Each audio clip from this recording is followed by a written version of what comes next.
Welcome to a Foxy Tech Tips tutorial on charging an Apple Watch. If you find this tutorial helpful, please consider subscribing to my channel and liking the video. Your new watch will have come with this USB charging cable. You need to plug this into a wall adapter if you have one, or else connect it to your PC or other device that has a USB port.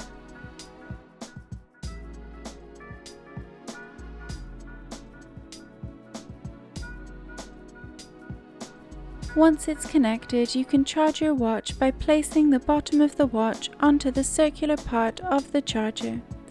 You will feel it click into place with magnets when you do it. The screen of the watch will light up with a charging icon, and you can see the current battery level. You can easily take the watch off the charger by pulling gently and the magnets will release. And that draws an end to this tutorial. Please like the video if you found it helpful and subscribe to Foxy Tech Tips for more Apple Watch tips and tricks.